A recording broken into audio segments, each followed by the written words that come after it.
Ang sabi ni Pulong Duterte, this is getting ridiculous. Has freedom of speech already disappeared in this country? Now anyone who dares speak against this administration gets charged.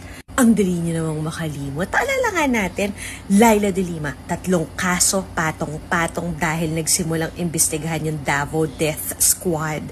Dinamay niyo pa kasi sabi nga ni Jinggoy Estrada, asa na yung nagpakulong sa akin ngayon? Siya naman nang nakakulong ngayon. At sa totoo lang, si GMA na ganyan niya dati, yan din ang nagpakulong kay GMA. Tapos ginawa niya ng kung ano-ano, 'di ba? Anong kaso ang pareho si GMA at si Jinggoy Estrada? Ay, plunder lang naman, pandarabong pagnanakaw. Pero pagkaupo ni Tatay Diggs, ano nangyari? Sabi ni Gloria, I'm coming out. I want the world to know. Gotta let it show. Na wala! Magically, gumaling ang kanyang neck brace. At si Jinggoy Estrada na pawalang sala din. At si Bong Revilla noong panahon at naupo sino?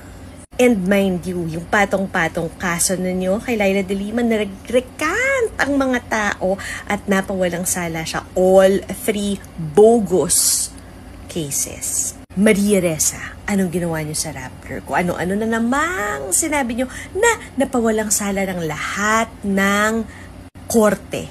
At nanalo pa ng Nobel Peace Prize. International body yun ha. Alam ka naman pati yun, nabibili din. ABS-CBN!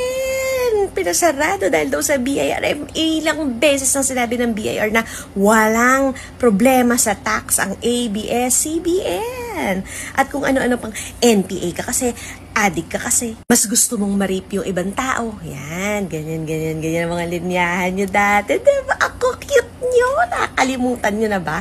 Tapos ngayon, it's all coming back to me now.